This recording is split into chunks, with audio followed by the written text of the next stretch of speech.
Hello everyone, and welcome to the Brickformula review of LEGO set 6868, Hulk's Helicarrier Breakout. It has 389 pieces for ages 7 to 14, and it's from the superhero series, brought to you by Marvel, and this is from the upcoming movie Avengers, and this set retails for $49.99. And here in the front, it looks like that missile is going to hit Hulk where the sun don't shine. That sounds pleasant. And here in the bottom, we have the minifigures. I'll have more on that later.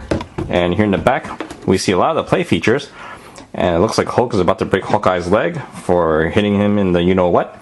But anyway, I'll talk about this set in more detail coming up. Here are the minifigures, and first up is Hawkeye, and he has a nice new bow and arrow, which is pretty nice. And here it is up close. And he doesn't actually come with a quiver, but if you look in the back, he has one printed on there. Although honestly, I think it would have been better if they made a separate piece, like a black quiver, and it would have been a lot cooler. Here's the front. He's got a nice jacket there. And there's his face, where he almost passes off as Cyclops. And he has an alternate face where he's like, I'm not Cyclops. Next is the Incredible Hulk, who looks really cool. It is a little disappointing that the main body is just one solid piece, which means you cannot move the legs or the feet or the head. And you also cannot take the hair off or the pants. Well, not that I would want to. But anyway, let's take a closer look. He's got a nice green six-pack over there, which I also have too, in the fridge. You can move the arms around just like that, and you can also turn the wrists too. On a brighter note, you can do quite a bit with the hands. You can hold Hawkeye upside down, and he fits in just nicely, just like that. And then you can shake him around for his lunch money. And if you look carefully, you can also attach sticks too. Loki came with an extra one, so I'm not sure if it's like that for every set, but anyway, we can clip that in there.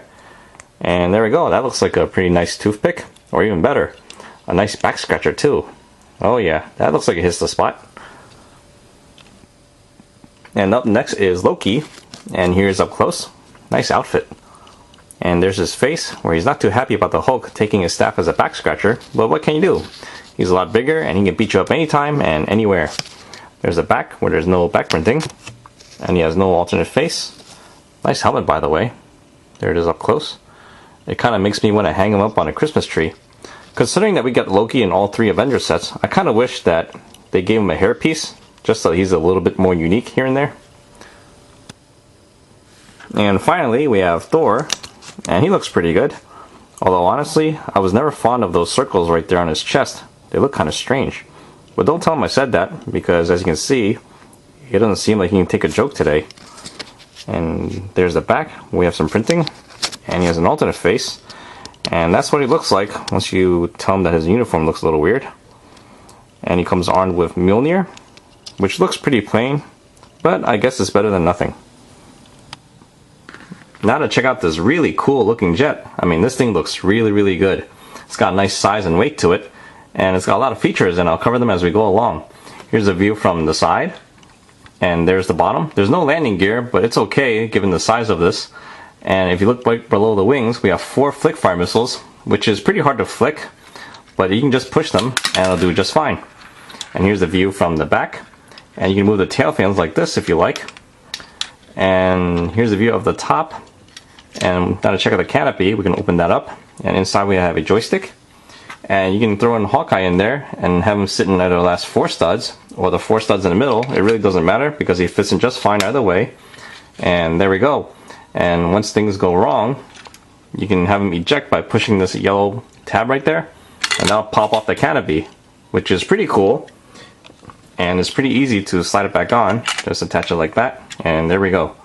And here's the view of the front, and it just looks good all around. I think they did a really good job with this one. We also get quite a bit of stickers for this too, and here they are. We have these 2 Avenger emblems that go on the sides there, and the shield stickers on the sides right here, and this one goes on the top, and that just about covers it. And now to check out the lab. There's actually a lot to cover here, so I'll just go from left to right. But before I do that, the lab can open and close just like this, because they have 2 hinge pieces right there in the middle. And now we'll just check out this side. Over here is an area where they're checking out Loki's staff, and this right here is not a chair, that's actually a monitor, where you have these stickers. I guess they want to take a closer look, make sure it's real gold before they bring it to the pawn shop. As you might have guessed, I didn't watch the movie yet, so I'm just going to make some really weird guesses here.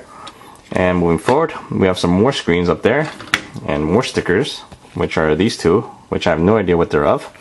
And up here we have some stickers for the computer screens, which is pretty interesting because if you take a closer look, we got this one, and we have Space Invaders, which I'm guessing is an Easter egg. I really wonder if they have that in the real movie, but anyway. And over here we have an orange transparent piece which you can press and it'll release the containment cell, or hence Breakout. And we'll just push that down, and that's how that works. And this is where we can put Loki inside, because he's been a pretty bad boy from what I understand. And we'll just close that up. And then you can go here, fishy, fishy, fishy. I mean, here, Loki, Loki, Loki. He's probably going to kill me first when he gets out. And right there we have a fire extinguisher. And next to that is a section to hold some fuel canisters, which you can just Hulk smash, and you'll have explosions everywhere. That sounds like fun. And over on this platform is pretty plain, but that's where Hulk can stand and flex for the cameras. Not bad. And here's a view of the back. And as you can see, the containment cell is pretty much plastic all around, or it's supposed to be glass all around. And that just about covers it. And before I go, I just want to show you guys that each part of the containment cell can actually be broken off, and it's kind of modular. And here are all the separate pieces. So if you feel like rearranging them, please feel free. And there we go. And now we can move on to the recommendations. Overall, it's a pretty good set. When it comes to the value, we're getting about $46 to $65 worth of parts here, not including the minifigures. And speaking of which, the Hulk just by himself is worth 22 bucks, which is pretty good for a guy who stands still. And the Thor is worth about 12 bucks. Loki and Hawkeye worth $6 each. So clearly the value is pretty good, because in total it's like 113 bucks that we're getting here in parts and minifigures. And when it comes to play value, it's pretty good too. I should also mention that the Hulk is exclusive to this set. And in addition to that, this jet is really cool, and it's got a lot of features here, and it's definitely a lot of fun just by itself. And given that this is a play set, I mostly recommend it for the younger kids. But in addition, we also get this comic, which is number 3. And this pretty much explains everything as to what's going on, especially since the movie's not out yet, as of right now. And basically, Hawkeye got brainwashed and he's helping Loki escape. See, there's Hawkeye looking a little weird. And that just about covers it. So in the end, I think it's a pretty cool set, and it's definitely a lot of fun. And that's it. That sums up my review. I hope you guys enjoyed the show, and I'll see you guys next time. Thank you for watching.